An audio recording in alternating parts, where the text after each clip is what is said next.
এবং কোরআনুল কারীম থেকে আমরা কথা শুনব। কোরআনুল কারীম থেকে আমরা কিছু শিক্ষা আজকে বাড়িতে নিয়ে যাব। কোরআনুল কারীম থেকে আমরা কেন কথা শুনব? ওয়াজ তো চাইলে গল্প কিসসা কাহিনী দিয়েও করা যায়, কিন্তু কোরআন থেকে আমরা কেন কথা শুনবো? আমি প্রায় মাহফিলে বলি, দেখেন, চাইলে যে কোনো একটা ঘটনা দিয়ে ওয়াজ শুরু করে আর এক ঘটনা দিয়ে মোনাজাত শেষ করে দেওয়া যায়। গল্প কিসসা কাহিনী আমাদেরও জানা আছে, কিন্তু কোরআন থেকে কেন কথা শুনবেন জানেন? এই পৃথিবীর জমিনে আল্লাহর কথার থেকে দামি কোনো কথা এ জমিনে আর কিছু হতে পারে না। আর আল্লাহর কথাগুলো আপনি পাবেন কোথায়? কোরআনে। কোথায় পাবেন? কোরআনে। আল্লাহর কোনো কথা সরাসরি কি আপনার আমার সাথে দুনিয়ার জগতে এসে বলবে? না। আল্লাহর যে কথাগুলো, আল্লাহর যে বাণীগুলো, এগুলো আমরা কোরআনুল কারীম খুললেই পাবো। এজন্য মুফাসসির বলেন, তোমরা যদি আল্লাহর সাথে কথা বলতে চাও, তার উপরে সাকিনা নাজিল করবেন। সুবহানাল্লাহ পড়েন। অতএব কোরআনুল কারীম আমরা বুকে ধারণ করে কোরআনুল কারীম অনুযায়ী জীবন গড়তে রাজি আছি না নাই? আমাদের ব্যক্তি জীবন, আমাদের পারিবারিক জীবন, আমাদের সামাজিক জীবন, আমাদের রাষ্ট্রীয় জীবন, আমাদের রাজনৈতিক জীবন, জীবনের প্রত্যেকটা পরতে পরতে আল্লাহর কোরআন থেকে শিক্ষা নেওয়ার সুযোগ আছে না নাই? আপনি কিভাবে ব্যবসা করবেন, কোরআন আপনাকে শিখিয়ে দিবে। কিভাবে আপনি চাকরি করবেন, কোরআন আপনাকে শিখিয়ে দিবে। কোরআনুল কারীমের মধ্যে এমন কোনো বিষয় নাই যেটা আপনি পাবেন না। সুবহানাল্লাহ পড়েন।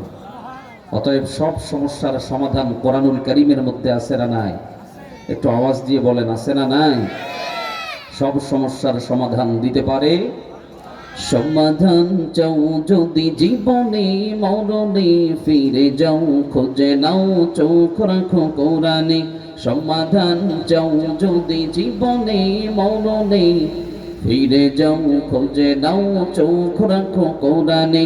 তবেই পাবে সুখ শান্তির ঠিকানা, যদি মেনে নাও তুমি মনে প্রাণে। সমাধান সমাধান চাও যদি জীবনে মরণে, ফিরে যাও খুঁজে নাও চোখ রাখো কোরআনে। সমাধান চাও যদি জীবনে মরণে, ফিরে যাও খুঁজে নাও চোখ রাখো কোরআনে। সমাধান কোরআনুল কারীমের মধ্যে সব সমাধান আছে না নাই? এই বাণী সকলের নয়, শুধু মুমিনের। যারাই চলবে মেনে ফল পাবে কোরআনের। ঘরে বলো কিবা রাষ্ট্রে বলো, ঘরে বলো কিবা রাষ্ট্রে বলো, অশান্তি দূর করে শান্তি আনে। সমাধান সমাধান চাও যদি জীবনে মরণে, ফিরে যাও খুঁজে নাও চোখ রাখো কোরআনে। সমাধান চাও যদি জীবনে মরণে, ফিরে যাও খুঁজে নাও চোখ রাখো কোরআনে। সমাধান। আল্লাহ আমাদেরকে কোরআনের জন্য কবুল করুন। পড়েন আল্লাহুম্মা আমিন। আর একটু উচ্চ আওয়াজে বলতে হবে। আল্লাহ কোরআনুল কারীমের একটা ক্লাস ধরেন, এটা আমরা কিছু শিখে তারপরে বাড়িতে যাব। ঠিক আছে ভাই? ইনশাআল্লাহ কোরআনের ক্লাস ধরলে, যে কোনো ক্লাসে আপনি চুপ করে বসে থাকলে টিচার বক বক করে চলে যাবে, তাহলে হবে না। বরং ক্লাস থেকে পড়া মুখস্থ করে নিয়ে বাড়িতে যেতে হবে। আপনাদেরকে এখন যদি বলা হয় যে মাদ্রাসায় ভর্তি হয়ে দিন শিক্ষা, আপনাদের জন্য সম্ভব না। প্রত্যেকটা মাহফিল আপনারা শেখার একটি মার্কাজ মনে করে নেবেন। এক একটা মাহফিল থেকে একটা করে বিষয় শিখে আসলো, 10টা মাহফিল থেকে বছরে 10টা বিষয় জানা হয়ে যাবে। ঠিক না ঠিক? আল্লাহ আমাদেরকে শিখার, বোঝার, আমল করার তৌফিক দান করুন। পড়েন আল্লাহুম্মা আমিন। কোরআনুল কারীম থেকে সূরাতুল মুদ্দাসসির এর 40, 41, 42, 43 এবং 44 নম্বর আয়াতে কারিমা, আমরা এখান থেকে 6টা আয়াতে কারিমা থেকে আমরা 4টি বিষয়ের মৌলিক শিক্ষা নিয়ে বাড়িতে যাব। আল্লাহ যেন আমাকে বলা এবং আপনাদেরকে শ্রবণ করে আমলের জন্য তৈরি হওয়ার তৌফিক দান করুন। পড়েন আল্লাহুম্মা আমিন। সম্মানিত দ্বীনী ভাইরা, সূরাতুল মুদ্দাসসিরের ভিতরে আল্লাহ পাক যে আয়াতে কারিমাগুলো দিচ্ছেন, চলুন আমরা আল্লাহ পাকের সেই সোনালী আয়াতে কারিমাগুলো পড়ি, এরপরে এখান থেকে কিছু ব্যাখ্যা জানার চেষ্টা করব। আউযু বিল্লাহি الشيطان الرجيم بسم الله الرحمن الرحيم في جنات يتساءلون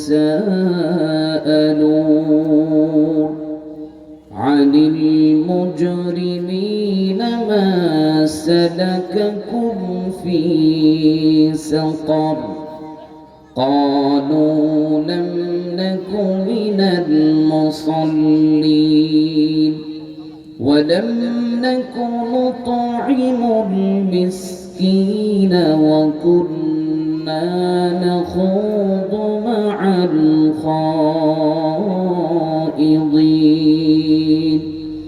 وكنا نكذب بيوم الدين صدق الله العظيم সম্মানিত দিনী ভাইরা কোরআনুল কারীমের সূরাতুল মুদ্দাসসিরের ভেতরে আল্লাহ পাক রব্বুল আলামিন বলছেন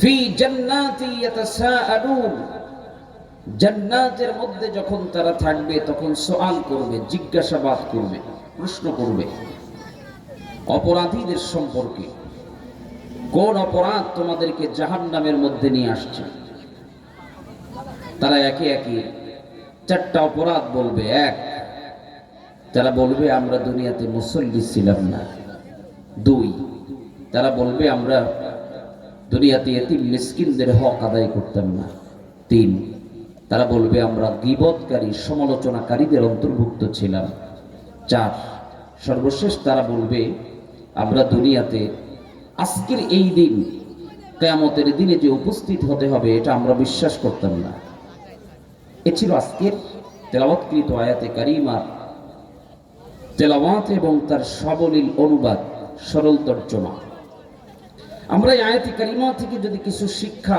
কিছু মেসেজ বাড়িতে নিতে চাই তাহলে আমি আপনাদেরকে একটু পেছনে নিয়ে যাই সেটা হলো কিয়ামতের ময়দান যখন কায়েম হয়ে যাবে দুনিয়ার জমিনে আমার আপনার পরিচয়ের জন্য একটা আইডেন্টিটি আছে না নাই আমাদের একটা ন্যাশনালিটি আছে না নাই এক দেশের ভাষা আরেক দেশে চলে না এক দেশের মুদ্রার মান টাকার মান অন্য দেশে চলে না এক দেশের আইডি কার্ড ন্যাশনালিটি অন্য দেশে চলে না পার্থক্য আছে না নাই এভাবে হাজারো পার্থক্য আছে আমাদের চেহারা বর্ণের উচ্চতা সবকিছুর মধ্যে পার্থক্য আছে সবাই যদি একরকম হয়ে যেত কেউ কাউকে চেনা মুশকিল হতো না আল্লাহ পাক এক একজনকে এক এক দিক থেকে সৌন্দর্য দান করেছেন দেখবেন যে লোকটা দেখতে কালো ওর ভিতরে আল্লাহ তাআলা এমন কিছু প্রতিভা দান করেছেন একটা ফর্সা মানুষের থেকে তাকে বেশি ভালোবাসে আছে না নাই যে লোকটা খাটো তার ভিতরে আল্লাহ তাআলা এমন কিছু নিয়ামত দান করেছেন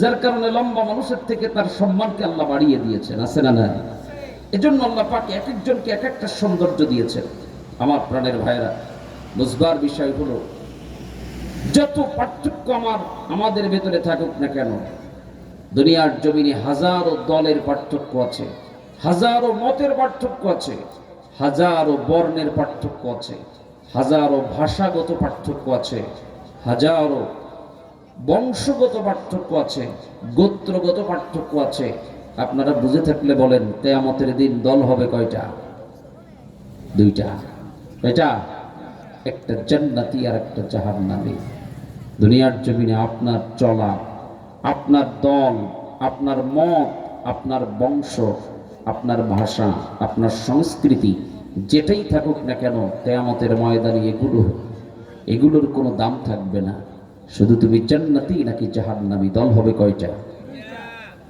এক লোক প্রশ্ন করছে যে তুমি জান্নাতে যাবা না জাহান্নামে যাবা সহজে কি জাহান্নাম কেউ যাইতে চায় আর এই লোক বলে যে আমি যে পাপ করি আমি যে আকাম করি তাতে আমার পক্ষে জান্নাতে যাওয়া সম্ভব না বলে তাহলে কি জাহান্নামে যাবা না তাও তো সহ্য করতে পারবো না বলে কি করবো তাহলে জান্নাত আর জাহান্নামের মাঝখানে বসে একটা বিড়ির দোকান দেবো কেন জান্নাতি আর জাহান্নামীরা যখন বিড়ির দরকার হবে তখন আমার দোকান থেকে বিড়ি কিনে খাওয়াই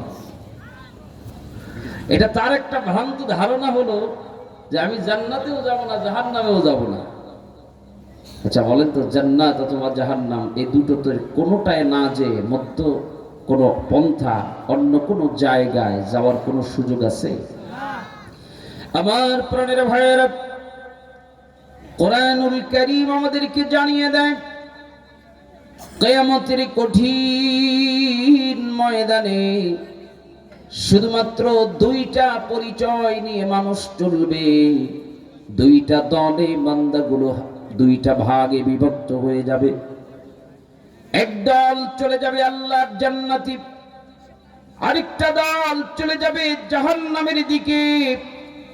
জান্নাতি মানুষগুলো হাস্যোজ্জ্বল চেহারা নিয়ে, তারা তাদের আমল নামাটাকে নিয়ে জান্নাতের দিকে রওনা করবে। জাহান্নামী বান্দাগুলো যখন জাহান্নামের দিকে রওনা করবে, জান্নাতীরা দেখে দেখে জাহান্নামীদেরকে চিনে ফেলবে। আবার জাহান্নামী বান্দাগুলো দেখে দেখে জান্নাতীদেরকে চিনে ফেলবে। ওই তো আমার অমুক ভাই, একই মায়ের গর্ভ থেকে দুনিয়ার জমিনে এসেছিলাম, একই মায়ের সন্তান ছিলাম, একই মায়ের দুধ পান করে দুই ভাই বড় হয়েছি। আমার অমুক ভাই জান্নাতে চলে যায়, আর আমি আজকে জাহান্নামের বাসিন্দা হয়ে গেলাম। আফসোস আছে না? অনেক সন্তানগুলো জাহান্নামের দিকে রওনা করবে, মা বাবাগুলো জান্নাতের মধ্যে চলে যাবে। মা বাবা চেয়ে চেয়ে দেখবে আর আফসোসের কান্না করবে। আর যে সন্তানগুলোর পিছনে মাথার ঘাম পায়ে ফেলে ফেলে কত কষ্ট করেছি, নিজের আপন স্ত্রীকে কলিজা দিয়ে ভালোবেসেছি, সব শখ আহ্লাদগুলো পূরণ করলাম, আজ আমার স্ত্রী জাহান্নামে। মানুষ দেখে কাউকে চিনবে? অবশ্যই চিনবে। কোরআন জানিয়ে দেয় একজন আরেকজনকে দেখে দেখে চিনে ফেলবে আর আফসোসের কান্না করবে।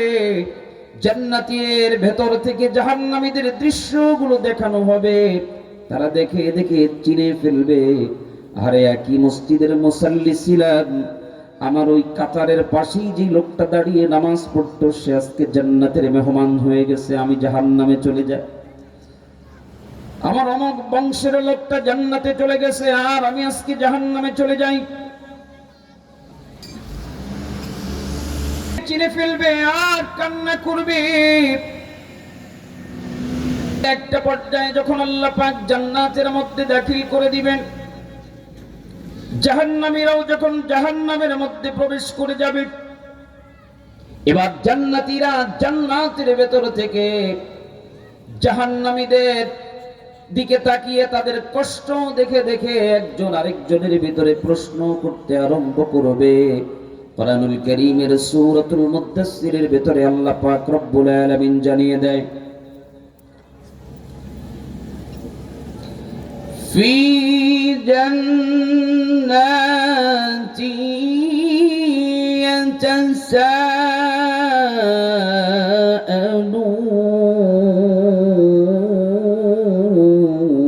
ইয়াতাসাআলুন।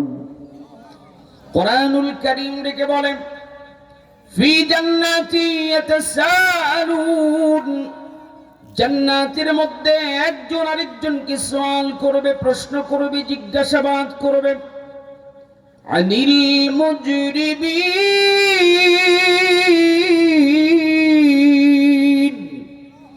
যারা তাদের অপরাধীদের অবস্থা দেখে দেখে অপরাধীদের সম্পর্কে জানতে চাইবে।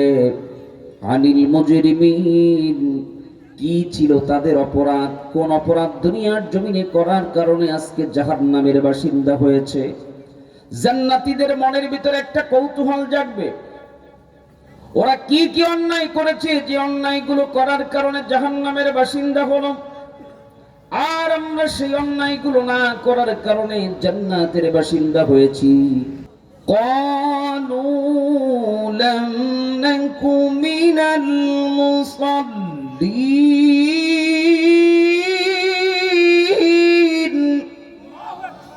এক নম্বর জবাব দিবে তারা। তারা ডেকে ডেকে বলবে লাম নাকু মিনাল মুসাল্লিন, আমরা দুনিয়াতে মুসাল্লি ছিলাম না। সাল্লা ইউসাল্লি, বলেন তো মুসাল্লি কাদেরকে বলে? যে ব্যক্তি সালাত আদায় করে, যে ব্যক্তি নামাজ আদায় করে।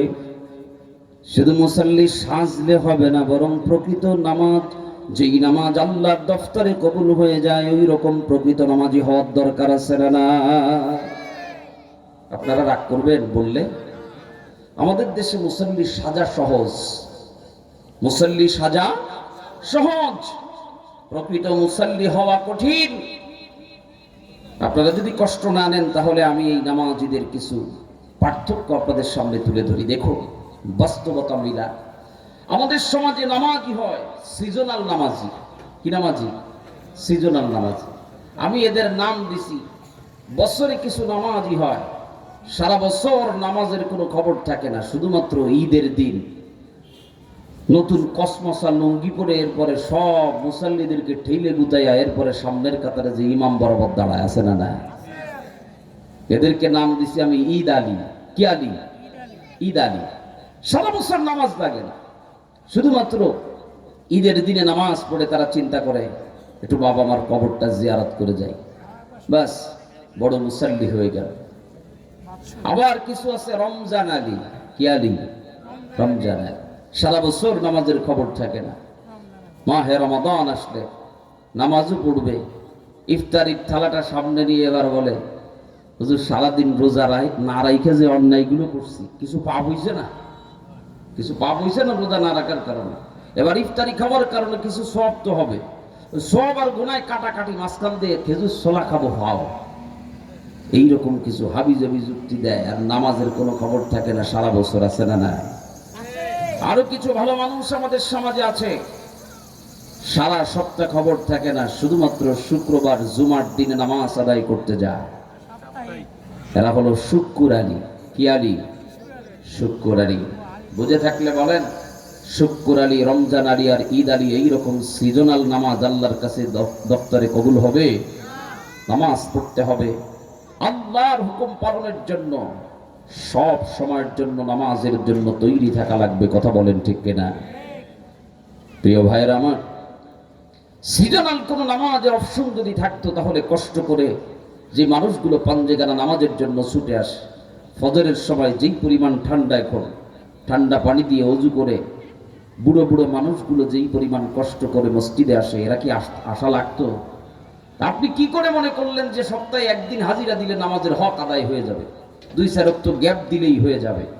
আমার প্রাণের ভাইয়েরা, এজন্য নামাজ পড়তে হবে কার জন্য? হুকুম কার? কিয়ামতের কঠিন ময়দানে জাহান্নামী বান্দাগুলো যখন জাহান্নামের মধ্যে প্রবেশ করবে, জান্নাতীরা এবার ডেকে ডেকে যখন জিজ্ঞেস করবে মা সালাকাকুম ফি সাকর, কি এমন অপরাধ দুনিয়ার জমিনে করেছিল তারা, যে অপরাধগুলো করার কারণে আজকে তারা সাকর নামক দোজখের বাসিন্দা হয়েছে, জাহান্নামের বাসিন্দা হলো। এবার জাহান্নামীরা একটা একটা করে 4-4টা অপরাধ তারা নিজেরাই স্বীকার করবে। 1 নম্বরে বলবে ক্বালু লাম নাকু মিনাল মুসাল্লিন। জোরে আওয়াজ করে বলেন আল্লাহু আকবার। বাণী শোনালাম কার? আল্লাহর বাণী শুনলে বড়ত্ব প্রকাশ করতে হবে কার? ভাইরা, 1 নম্বরে তারা এজন্য জানিয়ে দিবে, দুনিয়ার জমিনে যখন আজান হয়ে যেত মসজিদে, আমরা দুনিয়াতে মুসাল্লি ছিলাম না, নামাজের জন্য মুয়াজ্জিন বারবার আমাদেরকে ডাক, এসো নামাজের দিকে, হাইয়া আলাল ফালাহ, এসো কল্যাণের দিকে। মনে করছেন মুয়াজ্জিন বারবার তার জন্য ডাকে কেন? ডাকটা আসলে মুয়াজ্জিনের নিজের বানানো ডাক নয়, ডাক যিনি দেন তিনি কে? ডাকটা মূলত কার? আল্লাহর ডাক, আল্লাহর শেখানো ডাক, আল্লাহর শেখানো ভাষাটাকে মুয়াজ্জিন তার কণ্ঠ থেকে মসজিদের মিনারের মাধ্যমে, মাইকের মাধ্যমে প্রচার করে। ডাকটা মূলত মুয়াজ্জিনের দাদার শেখানো, বাপের নির্দেশে করে। ডাক মূলত কার? ফজরের সময় আল্লাহ পাক ডাক দিলেন, বান্দা আয় নামাজে আয়। যোহরের সময় আবার ডাকলেন, বান্দা নামাজে আয়। আসরের সময় আবার ডাক দিলেন নামাজে আয়। একটা একটা করে বারবার আপনি আপনার রবের হুকুমকে প্রত্যাখ্যান করছেন। একটা বার কলিজার ভেতরে আঘাত লাগে না, চিন্তা হয় না নামাজের জন্য আমার রব এইভাবে করে দৈনিক 5 বার করে ডাকেন। আমার রব যদি আমার উপরে নারাজ হয়ে যায় আমার অবস্থাটা কেমন হবে? আমি বাস্তবতা দিয়ে বলি, এই এলাকার একজন চেয়ারম্যান যদি আপনার বাড়িতে ডাক দেয়, গিয়ে দরজায় নক করে, ভাই বাড়িতে আসো নাকি, ঘরের ভেতরে আপনি থাকা সত্ত্বেও দরজাটা বন্ধ করে দিয়ে ঘরের ভেতরে বসে থাকলেন, চেয়ারম্যান সাহেব লক্ষ্য করলো ঘরের ভেতরে লাইট জ্বলে, কথাবার্তার আওয়াজ টের পাওয়া যায়, কিন্তু আমার ডাকে সাড়া দেয় না। দ্বিতীয় দিন আবার তিনি ডাকলেন, আপনি তার ডাকে আবার সাড়া দিলেন না, বেচারা আবার খালি মুখে চলে আসলো। তৃতীয় দিন যদি আবার আপনার বাড়িতে গিয়ে ডাকে, আপনি তার ডাকে সাড়া না দিলে বলেন তো চতুর্থ দিন আপনার বাড়িতে আর কোনোদিন যাবে নাকি? দুনিয়ার একজন মানুষ যদি মানুষকে ডেকে না পায়, ওই বাড়িতে আর মানুষ যেতে চায় না।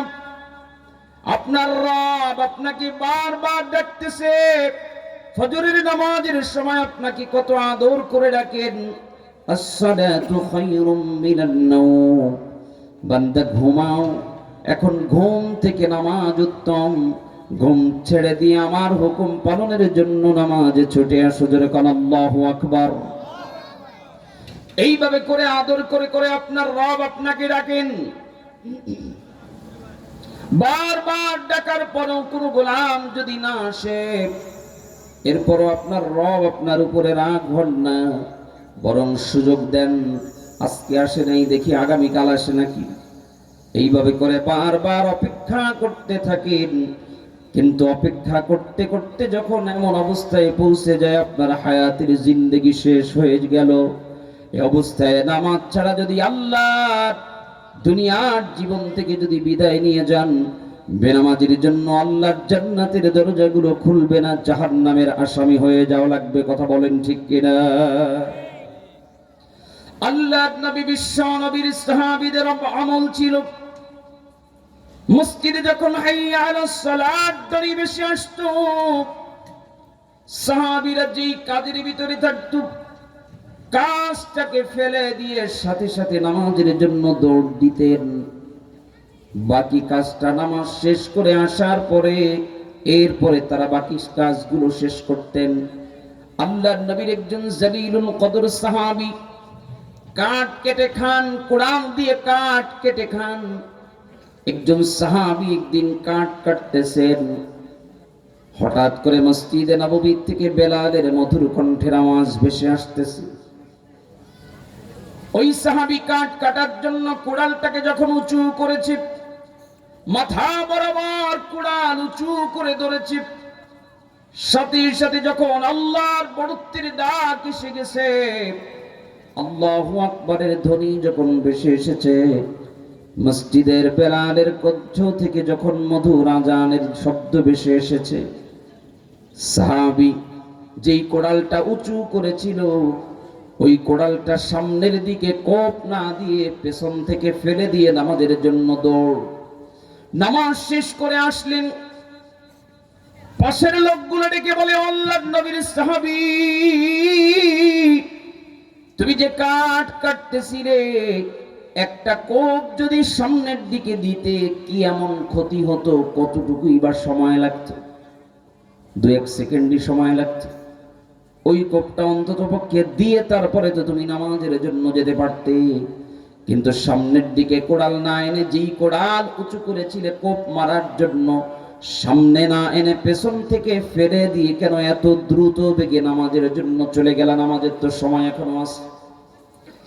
আল্লাহর নবীর সাহাবী জবাব দেয়,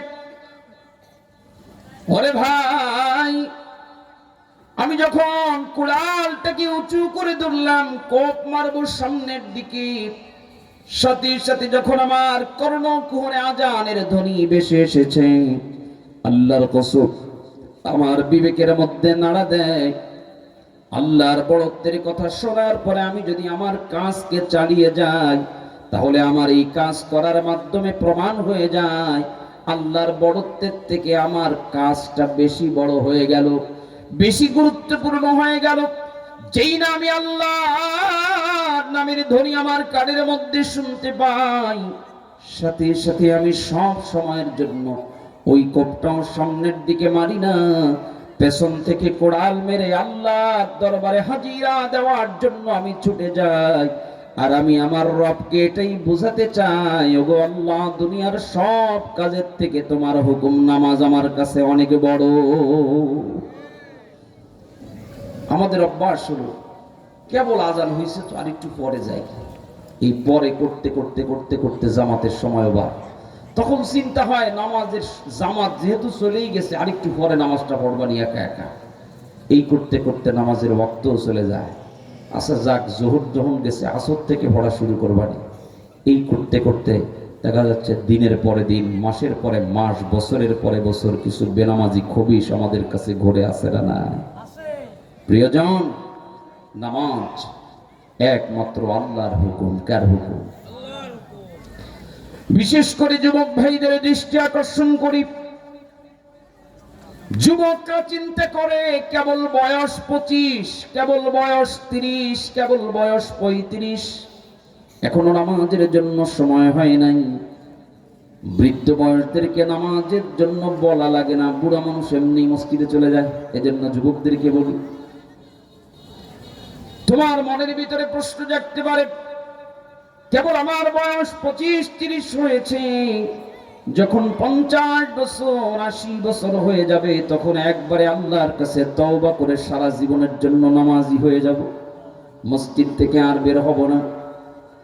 সত্যি করে জবান দিবেন, মন থেকে জবাব দিবেন। বৃদ্ধদের তুলনায় যুবকের মৃত্যুর হার এখন কম না বেশি? রোড অ্যাক্সিডেন্টে যুবক মারা যায়নি। সুস্থ সবল মানুষ, একেবারে ভালো মানুষ মোটরসাইকেল নিয়ে চলে যায় মহাসড়কে, হঠাৎ এমন একটা দুর্ঘটনার শিকার হয়ে যায়, 2 মিনিট আগেও জানতো না যুবক 2 মিনিট পরেই আমার মরণ হতে যাচ্ছে, এমন আছে না? না, একদম ভালো মানুষ, সুস্থ মানুষ, রাতের বেলায় বিছানায় ঘুমিয়ে গেছে, সকালবেলা ডাক দিলে ওঠে না। কি হয়েছে? কিছুই না, সুস্থ সবল যুবক, টকবকে যুবকের বয়স, বডি নাড়া দিলে গোটা বডি নড়ে ওঠে, চেক করে দেখা গেল দুনিয়াতে আর বেঁচে নাই, দুনিয়ার থেকে বিদায় নিয়ে চলে গেছে, এমনটা আছে না? এজন্য যুবকদেরকে বলি, 10 বছর পরে নামাজ ধরবো, 60 বছর বয়স হয়ে গেলে নামাজ ধরবো, না না না, এমন চিন্তা করো না। বরং তুমি একটা চিন্তা করবা, আজ রাতে যদি আমার মরণ হয়ে যায়, এশার নামাজ পড়ি নাই, আল্লাহর কাছে বেনামাজি হিসেবে আল্লাহর দফতরে ওঠা লাগবে, ঠিক না বেঠি? ফজরের সময় শীতের কম্বল গায়ে দিয়ে আরামের ঘুম ঘুমাও, মনে করো জোহরের নামাজ পড়ে নিব, ফজরের নামাজ পড়ো নাই, জোহরের নামাজ আসার আগে তোমার জানাজার নামাজ হয়ে যেতে পারে কি পারে না? আসতে বলবেন না, পারে কি পারে না? যুবকরা তো বিশ্বাসই করে না, আরো লম্বা হায়াত পাবো, কত কি স্বপ্ন, গাড়ি করব, বাড়ি করব, সব স্বপ্ন বছরের পরে বছর স্বপ্ন লাগবে না। বরং আজ রাতে তুমি ঘুমিয়েছো, ফজরের নামাজ কাজা করে ঘুমিয়েছো, জোহরের নামাজ পড়া কিসমতে হয় নাই, জোহরের নামাজের আগে তোমার জানাজার নামাজ হয়ে যেতে পারে কিনা? কেমন করে ঘুমাও তুমি ও মানুষ রে,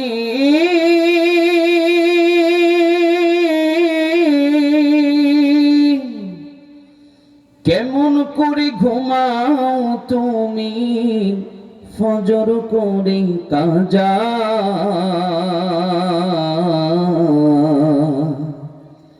এমনও তো হতে পারে জোহরে জানাজা। আসতে ঠিক না জোরে ঠিক? ফজরের নামাজ কাজা করে তুমি ঘুমাও, জোহরের আগেই তোমার জানাজার নামাজ হয়ে যেতে পারে কিনা? কেমন করে ঘুমাও তুমি, কেমন করে ঘুমাও তুমি ফজর করে কাজা, এমনও তো হতে পারে জোহরে জানাজা তোমার এমনও তো হতে পারে জোহরে জানাজা।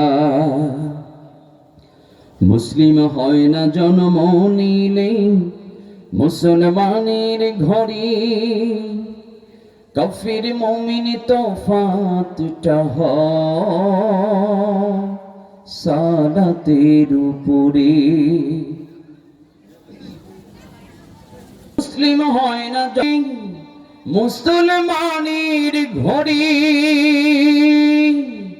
কাফির মুমিন তফাতটা হয় নামাজের উপরে।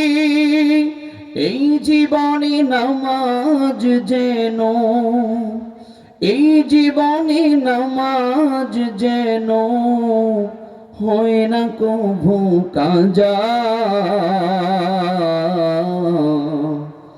এমনও তো হতে পারে জোহরে জানাজা তোমার এমনও তো হতে পারে জোহরে জানাজা।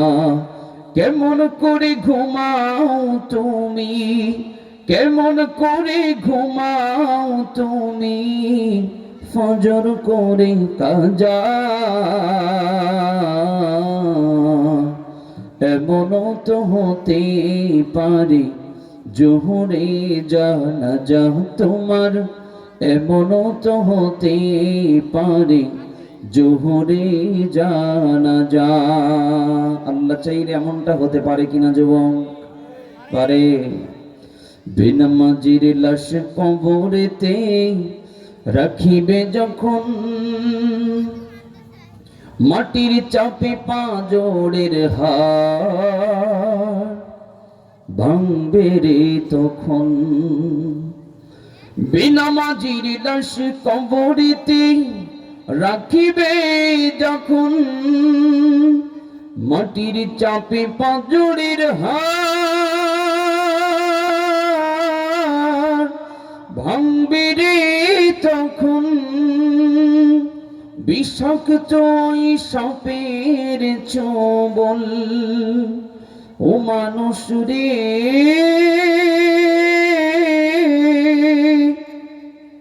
বিষাক্ত সাপের ছোবল বেনামাজির সাজা।